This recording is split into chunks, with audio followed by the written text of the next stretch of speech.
Bien, bienvenue dans cette vidéo. Nous avons ici un problème de trigonométrie intéressant. Démontrer cette égalité. Voilà ce qui va nous intéresser dans cette vidéo. Bien, quand on est face à un tel problème, ce qu'on constate dès le premier regard, c'est que nous avons cosinus sin x. Donc ici, x a un coefficient. Et de ce côté de l'égalité, x n'a pas de coefficient. Et de ce côté de l'égalité, nous avons cosinus qui n'a pas de puissance. Alors que de ce côté, non seulement nous avons un produit, puisque cosinus x est un facteur, et nous avons les puissances à l'intérieur. Ça veut dire que si vous avez un peu d'expérience au niveau des démonstrations, on peut penser passer de cosinus sin x vers ce côté de l'égalité. Bien. Mais comment le faire? C'est donc ce que nous allons exposer. Avant toute chose, il serait nécessaire de rappeler les formules trigonométriques suivantes. Déjà, cosinus a plus b vaut cette différence de produit. Et cosinus 2a vaut cette valeur. Sinus 2a vaut cette valeur-ci. Et sinus carré a vaut cette valeur. Voilà ce qui sera crucial dans la vidéo. Il va falloir manipuler ces 4 formules pour pouvoir travailler. Bien, comment est-ce que nous allons travailler? Nous remarquons déjà que sin x vaut x plus 4x. Donc nous pourrons utiliser la première formule pour déjà créer un développement. Voyons rapidement comment nous allons procéder. En effet, comme nous venons de le dire, cosinus sin x est égal à cosinus 4x plus x. Bien sûr, puisque nous avons encore sin x ici dans la parenthèse, nous pouvons donc utiliser la formule que nous avons présentée tout à l'heure. Voici donc notre petit a qui est 4x et voici notre petit b. Nous développons donc ce que ça nous donne. Attention, on ne linéarise pas les fonctions non linéaires. Cela veut dire qu'on ne peut pas dire que ça va faire cosinus 4x plus cosinus x. Cela est déjà à ne pas envisager. Ça ne marche pas. Donc, la seule formule qui marche, c'est celle que nous avons présentée tout à l'heure en bas. Cela veut dire qu'on va l'appliquer ici. On aura cosinus 4x fois cosinus x moins sinus 4x fois sinus x. Cela provient de cette valeur. Maintenant, nous constatons que cette valeur-ci est déjà présente là où nous allons. Celle-ci n'est pas présente. Nous n'avons pas de sinus ici. Et nous n'avons pas 4x, sinus 4x aussi, là où nous voulons aboutir. Cela signifie que il va falloir encore traiter cosinus 4x à l'aide d'une de nos formules que nous connaissons et sinus 4x à l'aide d'une de nos formules que nous connaissons. Puisque nous ne pouvons pas pour le moment faire une manipulation sur sinus x, on va le laisser. Donc nous descendons là et nous constatons que cosinus 4x peut encore être vu comme cosinus 2 facteur de 2x. Raison pour laquelle nous remplaçons cosinus 4x ici par 2 cosinus carré 2x moins 1, puisque cosinus 2a vaut 2 cosinus carré x, cosinus carré a plutôt moins 1. Raison pour laquelle nous avons ici, comme vous voyez la coloration rose ici, c'est cosinus 4x qui est remplacé par tout ce qui est dans la parenthèse à ce niveau. Bien, le cosinus x ici est copié et sinus 4x est remplacé par 2 sinus 2x cosinus 2x. En effet, nous savons que sinus 2a vaut 2 sinus a cosinus a. Raison pour laquelle nous avions cette relation ici au niveau de la troisième ligne et qui multiplie dans le sinus qui était déjà présent ici. Voilà, donc nous sommes rendus à cette ligne et nous savons d'où elle provient. Maintenant, Descendons plus bas, nous constatons que nous avons encore des valeurs qui sont étranges ici. Nous avons celle-ci, cosinus 2x, qui n'est pas présent en haut. Sinus 2x qui n'est pas présent en haut. Sinus même qui n'est pas présent en haut. La seule chose qui nous intéresse ici, c'est cosinus x, qui est déjà correct.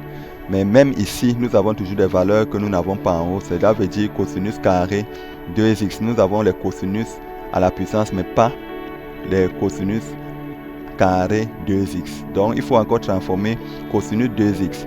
Nous nous souvenons que cosinus 2x est égal à 2 cosinus carré x moins 1.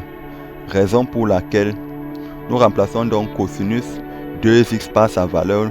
Voilà donc cosinus 2x en vert qui est remplacé par sa valeur ici.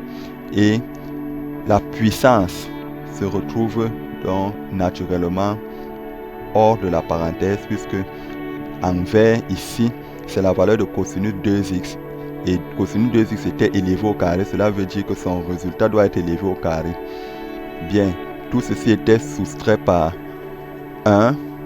C'est ce que nous faisons aussi en bas. Nous copions cosinus x. Et à ce niveau, nous nous souvenons aussi que sinus 2x vaut sinus x cosinus x, un produit bien sûr. Et que cosinus 2x vaut 2 cosinus carré x moins 1. Donc les deux valeurs sont remplacées par leur valeur. Et nous copions donc sinus x. Une fois à ce niveau, nous avons maintenant fait partie tous les coefficients de x. C'est déjà une victoire. Bon, donc ceci est une valeur qui est présente dans notre développement. Celle-ci aussi, ce bloc-ci est déjà intéressant.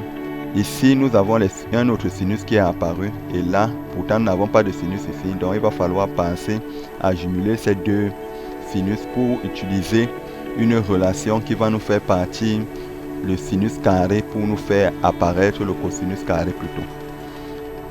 Bien. Ici, tout ce que nous pouvons faire, c'est de développer dans le carré que nous avions ici, ce qui est fait à ce niveau. Donc, l'expression dans la parenthèse à ce niveau produit celle qui est là dans la parenthèse. Bien. Une fois que nous remarquons cela, il est important de noter que en saisissant, j'ai oublié un facteur 1, 2 à ce niveau. Voilà.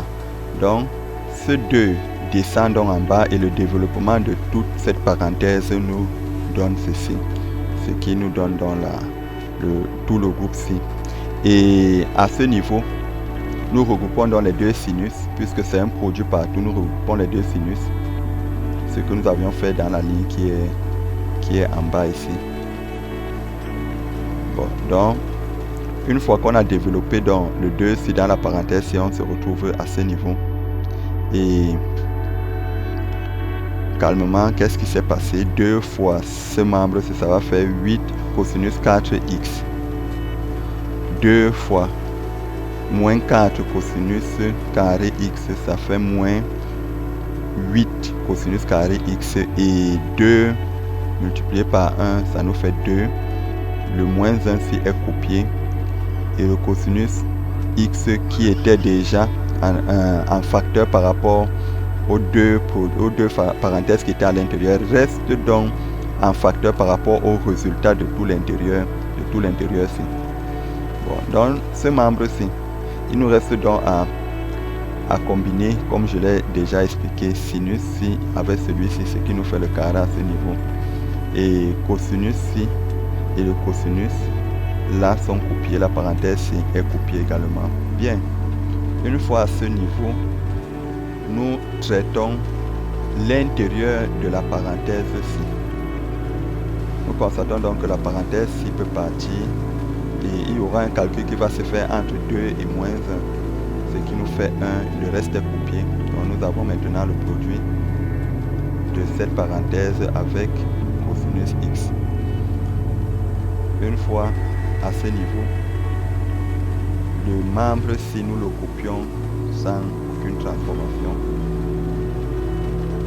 Maintenant, plus bas, nous copions le premier membre religieusement sans rien modifier. Et maintenant, à ce niveau, nous remplaçons donc sinus carré x par 1 moins cosinus carré x. et le reste est copié religieusement. Bien. Une fois à ce niveau, remarquons que tout ce qui est présent ici, à ce niveau, se retrouve déjà là-bas. Donc, il nous reste juste à voir s'il faut développer ou factoriser, qu'est-ce qu'il y a lieu de faire pour obtenir ce résultat. Quand on fait ce type de démonstration, c'est une sorte de construction qu'on fait. Donc, on doit savoir retrouver la forme vers laquelle on va. Bon, donc, par rapport à ce que je viens de dire, nous constatons que cosinus x est déjà un facteur dans le membre C et qu'il est un facteur de ce côté. Donc, il ne serait pas intelligent de le développer à ce niveau. Si on le maintient en facteur, il est plutôt sage de revenir de ce côté de notre différence et de voir que cosinus x est aussi un facteur à ce niveau. Bon, donc, si c'est dans le cas, à la ligne suivante, nous pouvons factoriser par cosinus. Mais avant de le faire, il est mieux d'arranger correctement la parenthèse que nous avons à ce niveau-ci. Ce que nous faisons, donc nous allons faire une addition entre le carré de ce cosinus et le carré de ce cosinus-ci, ce qui nous donne donc 3 cosinus carré x. Maintenant, 3 cosinus carré x multiplié par le 4 qui est un facteur ici, ça nous fait 12 cosinus carré x. Encore une fois, il y a eu l'oubli d'une saisie ici, un 2 qui manque. Bon, donc à ce niveau,